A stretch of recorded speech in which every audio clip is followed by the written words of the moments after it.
बंधुओं, आपको मौत के मुंह में खींचने आ रही हैं ये दो महा अपशगुनी चीजें। जी हाँ बंधुओं, अगले 3 दिनों में आपको रहना होगा बेहद सावधान, क्योंकि आने वाले महा अनर्थ की आहट सुनाई दे रही है। अगर आज आपने इस कार्यक्रम को पूरा नहीं देखा तो आपके जीवन में जो महा अनिष्टकारी घटनाएं होंगी, जो अनहोनियां होंगी, उसकी कीमत न केवल आपको बल्कि आपके पूरे परिवार को ही चुकानी पड़ेगी। इसीलिए हमारा आपसे हाथ जोड़कर यह निवेदन है कि इस कार्यक्रम को अंत तक अवश्य देखना, वरना अब पछताए होत का जब चिड़िया चुग गई खेत, यही कहावत आपके ऊपर सिद्ध हो जाएगी। तो कन्या राशि वालों, आप सभी का स्वागत करते हैं कन्या मंथन भिंड यूट्यूब चैनल में। बंधुओं, कई बार ऐसा होता है कि जीवन में सब कुछ अच्छा भला चल रहा होता है, लेकिन अचानक से कुछ ऐसा हो जाता है कि धीरे धीरे हमारी बर्बादी शुरू हो जाती है। बनते हुए काम भी बिगड़ने लगते हैं और तरक्की रुक सी जाती है। साथ ही साथ घर में भी, परिवार में भी कई नकारात्मक घटनाएं होने लगती हैं। तो ऐसे में इंसान समझ ही नहीं पाता है कि उसके साथ हो क्या रहा है। अब ध्यान से सुनिए, चीजों में अपनी विशेष ऊर्जा होती है। हर एक चीज की एक खास प्रकार की ऊर्जा होती है, किसी में सकारात्मक और किसी में नकारात्मक। अब होता यह है कि इंसानों को चीजों से उत्सर्जित होने वाली ऊर्जाओं के विषय में कोई खास ज्ञान होता नहीं है, तो वे जाने अनजाने में ही कुछ चीजों को अपने घर में स्वयं ही लेकर आ जाते हैं और फिर उनकी बर्बादी की शुरुआत हो जाती है। अब कुछ छोटी छोटी सी चीजें हैं जिनके विषय में आपको बताते हैं, फिर आपको मूल विषय तक लेकर चलते हैं।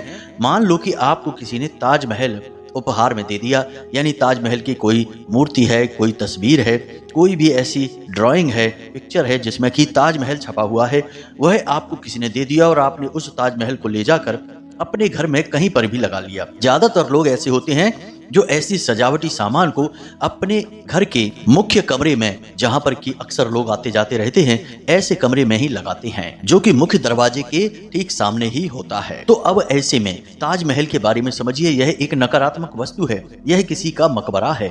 मकबरा यानी कि मृत्यु का प्रतीक है। अब इसे कोई लगा लेगा तो उसके घर में भी नकारात्मक ऊर्जाएं अपने आप आएंगी ही।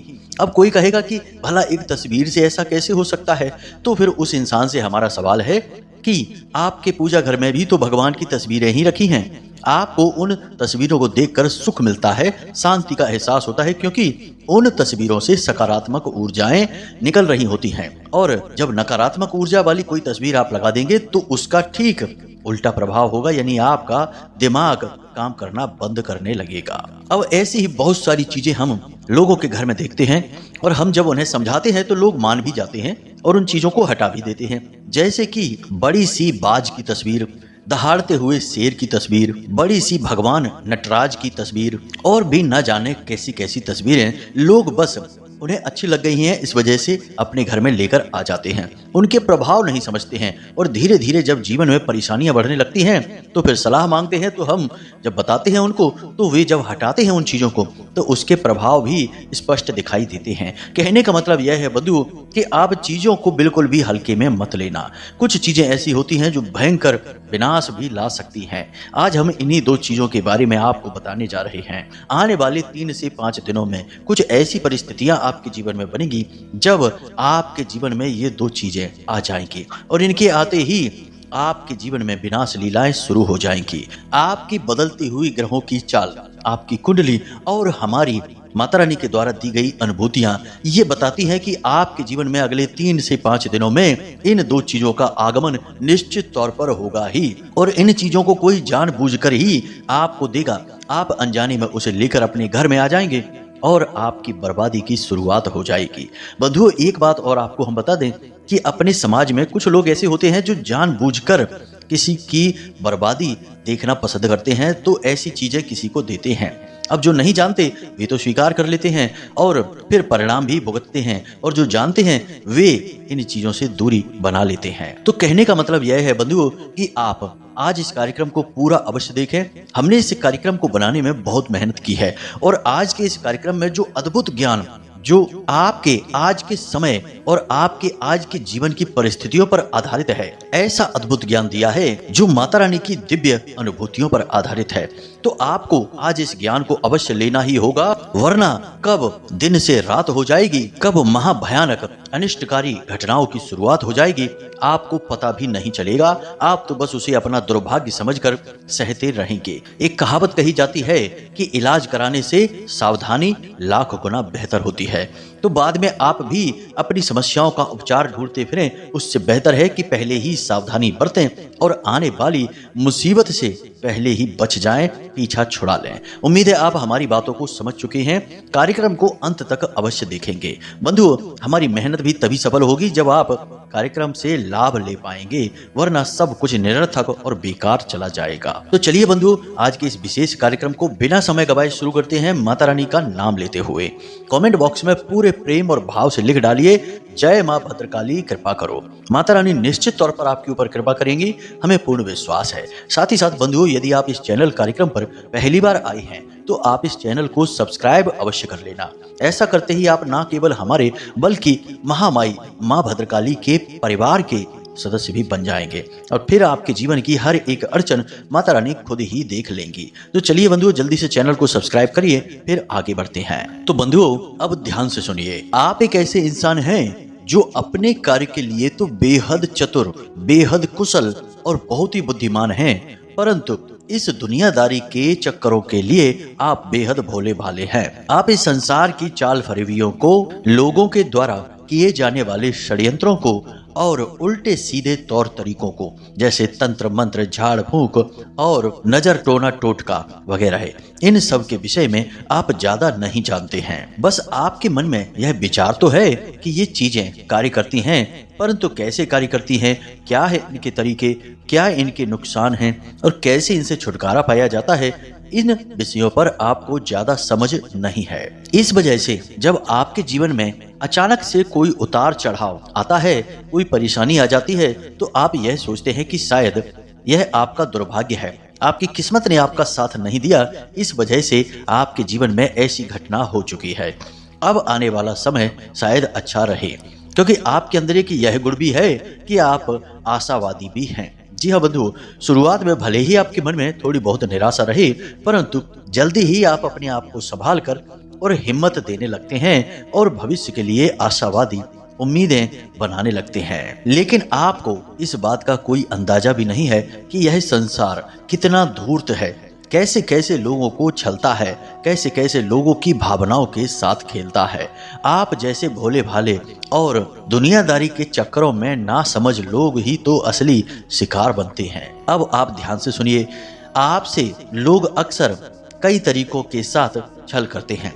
सबसे पहले अक्सर ऐसा होता है कि लोग आपको भावनाओं में बहला फुसलाकर काम करवा लेते हैं, मेहनत करवा लेते हैं और फिर जब उसकी कीमत देने का नंबर आता है तो आपको ठेंगा दिखा देते हैं। जी हाँ बंधुओं, कई बार आपके साथ ऐसा हुआ है कि आपके हुनर का, आपकी अक्लमंदी का लोगों ने खूब भरपूर लाभ उठाया, लेकिन जब आपका सहयोग करने का नंबर आया तो उन्होंने आपको पीठ दिखा दी, आपका साथ नहीं दिया। दूसरा यह भी होता है कि आपकी धन दौलत, आपकी चीजों को लूटने के लिए लोग तरह तरह की भावनाओं के जाल बिछाते हैं, मीठी मीठी लच्छेदार बातें करते हैं और आपको भावुक बनाकर आपकी चीजें, आपका रुपए पैसा सब लूट लेते हैं। कहने का मतलब यह है कि आपको भावुक बनाकर ले तो लेंगे, परंतु जब देने का नंबर आएगा तब आपसे संपर्क ही तोड़ देंगे। जब आप याद दिलाएंगे कि आपने पैसे लिए थे हमसे, अब हमें वापस कर दो, तो आपसे ही लड़ने झगड़ने लगेंगे, आपको ही दोषी बना देंगे और इस तरह से नाटक करेंगे जैसे कि आपने ही बहुत बड़ी गलती कर दी है।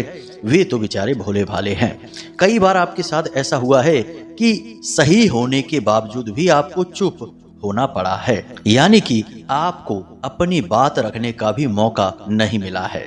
और यदि आपने अपनी बात रखी भी है तो लोगों ने बड़ी ही चतुराई से उसमें खोट निकालकर आपको ही दोषी बना दिया है। जी हाँ बंधुओं, और भी कई तरीकों से आपका दुरुपयोग हुआ है, परंतु ये तो कुछ बातें हैं जो हम आपको बता रहे हैं। अब ये सारी बातें हम आपको इसलिए बता रहे हैं बंधुओं, क्योंकि लोग अब आपके साथ कई और प्रकार से भी छल करने वाले हैं। हमारी जो अनुभूतियां हैं, जो माता रानी ने हमें ध्यान के माध्यम से दी हैं, वे हमें यह संकेत दे रही हैं कि आने वाले 3 से 5 दिनों में आपके आसपास के ही कुछ ऐसे लोग हैं जो या तो आपके घर में कुछ ऐसी चीजें रख देंगे जो आपका अनिष्ट लेकर आएंगी। जी हाँ बंधुओं, ये चीजें तंत्र विद्या से जुड़ी हुई होंगी, या फिर आपको ही कुछ चीजें ऐसी दे देंगे जिन्हें आप स्वयं ही ले जाकर अपने घर में रख देंगे और कुछ ऐसे स्थानों पर रखेंगे जो कि आपको बहुत अधिक लाभ दे रही है, परंतु इन चीजों के पहुंचते ही आपको उनके लाभ मिलना समाप्त हो जाएंगे। अब 2-3 स्थान आपके घर में ऐसे हैं जहां हमेशा पवित्र ऊर्जा का वास रहता है और वहां की ऊर्जा दूषित कर दी जाए तो आपके जीवन में भयंकर कठिनाइयां, परेशानियां और तकलीफें आने लगेंगी। जैसे कि आपके घर का पूजा घर है, आपका रसोई घर है और आपका सोने वाला कमरा है जिसे बेडरूम कहते हैं। इन स्थानों पर सकारात्मक ऊर्जाओं का वास होता है। तो अब जो ऐसी विद्याओं को जानते हैं, यानी काली तांत्रिक नकारात्मक विद्याओं को जानते हैं, वे यह भी जानते हैं कि आपकी जिंदगी बर्बाद करने के लिए, आपको मिटाने के लिए इन 3 जगहों को ही दूषित करना होगा। इसलिए आपके जीवन में, आपके घर में इन चीजों को चुपचाप रखवा दिया जाएगा या फिर आपके हाथों ही रखवा दिया जाएगा, आपको पता भी नहीं चलेगा। तो अब ध्यान से सुनिए, हम आपको इन 2 चीजों के बारे में बताने जा रहे हैं। इन 2 चीजों के बारे में जानने के बाद आपके आगे एक मार्ग खुलेगा, एक विकल्प उत्पन्न होगा कि जब आपको कोई ये चीजें देगा तो आपको क्या करना होगा। बंधुओं, एक छोटी सी चीज और है कि आप अक्सर यह भी भूल कर देते हैं कि कोई आपको प्रसाद देता है। याद रखना कि सफेद रंग की मीठी वस्तु आपको कभी भी किसी के हाथों से ग्रहण नहीं करनी है। आजकल यह बहुत चल रहा है, हम अक्सर यह सुनते रहते हैं। लोग हमें फोन करके कहते हैं, मैसेज करके कहते हैं कि गुरुजी, हमें इस इंसान ने यह मिठाई खाने के लिए दी है, प्रसाद बोल कर दी है, क्या करें, इसे खाना चाहिए कि नहीं खाना चाहिए, घर में रखें कि नहीं रखें। साथ ही साथ कुछ लोग अचानक से बीमार रहने लगते हैं, बहुत परेशान रहने लगते हैं, तो उनसे भी जब गहराई से जांच की जाए, बात की जाए तो पता चलता है कि उन्हें भी किसी ने ऐसी ही कोई उल्टी सीधी चीज दी थी खाने के लिए। तो यह आजकल बहुत चल रहा है और यह बहुत ही आसान तंत्र है। इस तंत्र के माध्यम से कई सारे कार्य किए जाते हैं। कई बार तो इंसान का स्वयं का ही बंधन कर दिया जाता है, यानी कि वह बुद्धिहीन हो जाएगा। साधारण से साधारण कार्यों को भी वह अपनी बुद्धि से कर नहीं पाएगा, दूसरों पर निर्भर ही बना रहेगा। दूसरा यह किया जाता है कि उस इंसान के काम धंधे व्यापार का बंधन कर दिया जाता है, उसकी खुशियां, उसके रिश्ते नातों का बंधन कर दिया जाता है। कभी कभी मारण क्रिया भी इसी प्रकार से की जाती है। सफेद रंग की मीठी वस्तु में यानी मिठाई के अंदर एक धागे का टुकड़ा रख दिया जाता है, मंत्र पढ़कर, अभिमंत्रित करके, और उसमें कुछ गांठें लगा दी जाती हैं। जैसे जैसे वे गांठें उसके पेट में गलेंगी वैसे वैसे उस इंसान की मृत्यु नजदीक आने लगेगी। जी हाँ बंधुओं, यह भी एक मारण क्रिया का प्रयोग है। तो कहने का मतलब यह है कि आपको कोई भी प्रसाद बोलकर कुछ खाने के लिए दे रहा है, आपको भूल कर भी वह ग्रहण नहीं करना है, किसी हालत में नहीं लेना है। अपने हाथ में ले लें, बाद में उसे बाहर कहीं जाकर एकांत में फेंक दें। भगवान आपको कोई सजा नहीं देंगे। भगवान आपसे यही नहीं कहते कि आप उनका प्रसाद खाते फिरें और उल्टी सीधी तकलीफें अपने जीवन में ले आएं। भगवान एक आस्था का विषय है और भगवान अंतर्यामी है, वे सब कुछ जानते हैं। मूर्खताएं इंसान स्वयं करता है। जी हाँ बंधुओं, बाद में दोष भगवान के ऊपर मढ़ दिया जाता है कि हमने तो प्रसाद खाया था। अब आपको यह बात समझ में आ गई है। अब एक बात और है बंधुओं, जो कि बेहद आवश्यक है, समय अनुकूल है। नया वर्ष आने वाला है, तो ऐसे में होता यह है कि लोग अक्सर कैलेंडर वगैरह बांटते हैं। तो ऐसे में आपको हम बता दें कि घड़ी और कैलेंडर, इन 2 चीजों का सीधा संबंध राहु से होता है, क्योंकि ये समय सूचक यंत्र हैं और समय सूचक यंत्र राहु के अधीन होते हैं।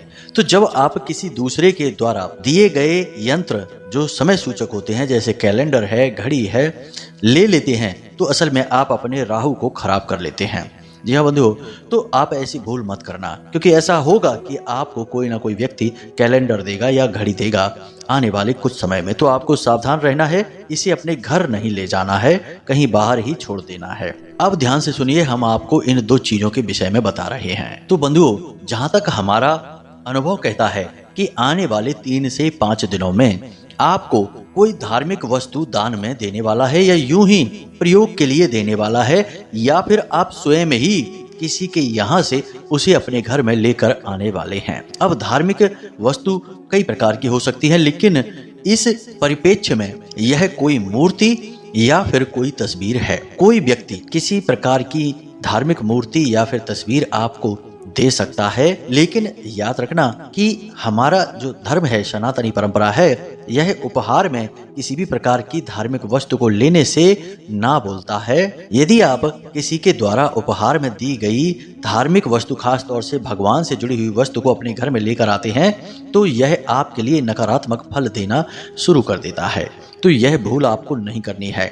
अब कुछ लोग यहाँ पर बहुत ज्यादा बड़ी चाल चल देते हैं। जी हाँ बंधुओं, आपको लगेगा सब कुछ सामान्य, लेकिन इस संसार में सब कुछ हो रहा है। कोई धार्मिक मूर्ति या फोटो आपको जानबूझकर ऐसी दी जाएगी जो कि थोड़ी सी खंडित होगी। जानबूझकर उसे खंडित बनाकर आपको दे दिया जाएगा और आप उसे पवित्र वस्तु मानकर अपने पूजा घर में ले जाकर रख देंगे। अब यहाँ से आपके बुरे समय की शुरुआत हो जाएगी। आप उसकी पूजा पाठ करने लगेंगे या फिर उसे पवित्र स्थान पर रखकर उसका महत्व बढ़ा देंगे, लेकिन वह तो नकारात्मक है, वह खंडित है। ऐसी वस्तु की पूजा पाठ तो दूर, उसके दर्शन करना भी अपशगुन माना जाता है। यह आपके बुरे समय की शुरुआत होगी। तो ऐसी भूल आपको नहीं करनी है। इसीलिए धार्मिक मान्यताओं से जुड़ी हुई चीजों को लेन देन करने से हमारा धर्म निषिद्ध करता है, रोक लगाता है, क्योंकि इनमें लोग चाल फरेबियां कर सकते हैं। जी हाँ बंधुओं, इसी प्रकार अभिमंत्रित परफ्यूम या इत्र, यह भी आज के समय में बहुत चल रहा है। अक्सर यह देखने में आता है कि लोग परफ्यूम या इत्र उपहार में देते हैं या यूं ही प्रयोग करने के लिए किसी को दे देते हैं। अब किसी को किसी भी प्रकार से परफ्यूम गिफ्ट में या यूं ही उधार या प्रयोग करने के लिए नहीं लेना चाहिए। ऐसा करने से उसका शुक्र दूषित हो जाता है, क्योंकि यह शुक्र का प्रतीक है।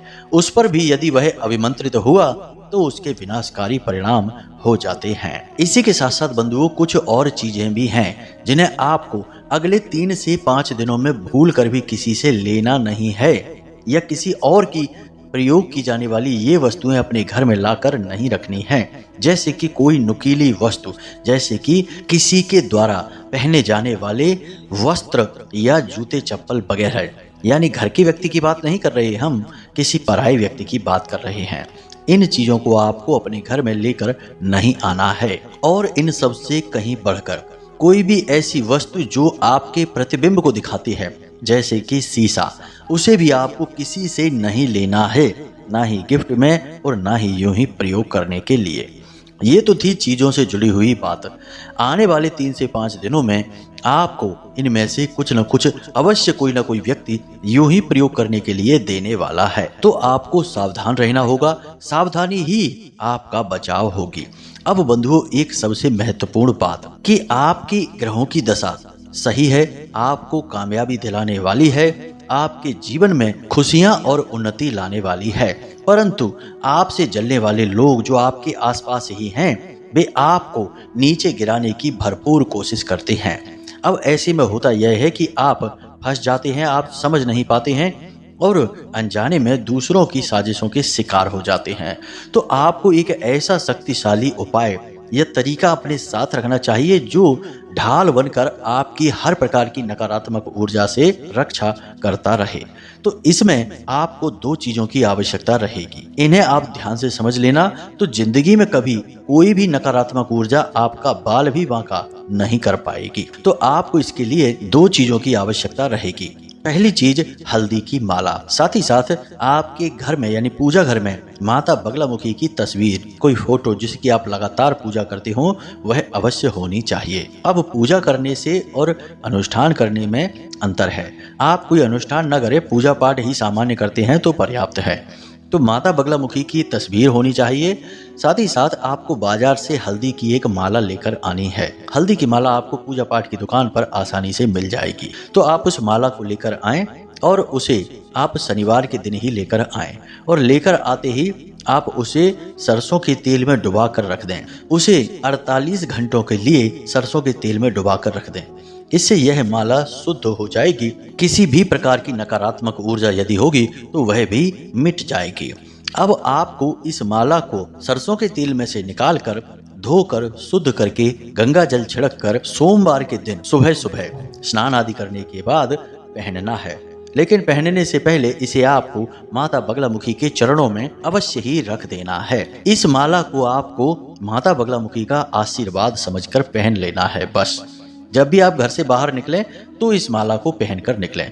फिर जब आप घर में वापस आएं तो इस माला को माता रानी के चरणों में समर्पित कर दें। बस यही क्रिया आप करेंगे, कोई भी नकारात्मक ऊर्जा आपकी ओर आ ही नहीं पाएगी, क्योंकि माता रानी स्वयं स्तंभन की देवी हैं, ब्रह्मास्त्र विद्या हैं। यह तो एक क्रिया हुई। दूसरी क्रिया आपको और करनी है, वह क्रिया हनुमान जी से जुड़ी हुई है। अब याद रखना कि इसमें भेद नहीं है। माता रानी और हनुमान जी दोनों ही शिव तत्व का प्रतीक हैं, इसलिए इनमें भेद नहीं है। तो आप इसमें भ्रमित मत होना कि हमने तो माता के लिए बताया, अब हनुमान जी के लिए आपको बता रहे हैं। तो आपको प्रतिदिन हनुमान चालीसा का पाठ करके ही घर से बाहर निकलना है। कहने का मतलब यह है कि सुबह सुबह सोकर जागें, स्नान आदि करने के बाद अपने पूजा घर में जाएं और हनुमान चालीसा का पाठ करें। साथ ही साथ जो बंधन होता है, सिंदूर होता है, उसे हनुमान जी के बाएं पैर पर लगा दें। अब उसी बाएं पैर पर लगे हुए बंधन को आप अपने माथे पर टीके की तरह लगा लें। गोल टीका आपको लगाना है। अब इसी गोल टीका को लगाए हुए आपको अपने घर से बाहर अपने काम धंधे व्यापार पर जाना है। यह आपका सबसे बड़ा बंधन हो चुका है, कोई भी आपका बाल बांका नहीं कर पाएगा। माता बगलामुखी की सकारात्मक ऊर्जा और हनुमान जी की कृपा आपको हर एक नकारात्मक ऊर्जा से बचाएगी। सारे कष्ट आपसे दूर भागेंगे, आपके नजदीक भी नहीं आ पाएंगे। यह बहुत ही शक्तिशाली प्रयोग है। आने वाला 3 से 5 दिनों का समय आपके लिए थोड़ा खतरनाक है। साजिशों के आप शिकार हो सकते हैं। तो हमने आपको सावधानियां बता दी हैं, चीज़ों के विषय में भी संकेत दे दिए हैं और इनसे बचाव के लिए जो क्रियाएं करनी है उनके विषय में भी बता दिया है। ये क्रियाएं पूर्ण रूप से सकारात्मक हैं, सात्विक हैं और इन क्रियाओं को करने वाला दिव्य शक्तियों की पूर्ण कृपा प्राप्त करता है। तो आप बेफिक्र होकर इनकी शरण में जाइए और सेवा करिए, भक्ति करिए और जीवन के आनंद को प्राप्त करिए। तो उम्मीद है बंधुओं की इस कार्यक्रम में जो बातें हमने आपको बताई हैं वे आपको अच्छी तरह से समझ में आ गई हैं। अब आप सावधानी बरतेंगे और अपने जीवन में आ रहे कष्टों से खुद को मुक्त कर पाएंगे। यही इस कार्यक्रम का उद्देश्य था। इसी के साथ साथ आज के इस कार्यक्रम को यहीं समाप्त करते हैं। कोई प्रश्न यदि आपके मन में उठे तो आप डिस्क्रिप्शन में दिए गए व्हाट्सएप नंबर पर मैसेज करके पूछ सकते हैं या कमेंट करके भी पूछ सकते हैं। समय मिलने पर हम आपके प्रश्नों के जवाब आपको अवश्य देंगे।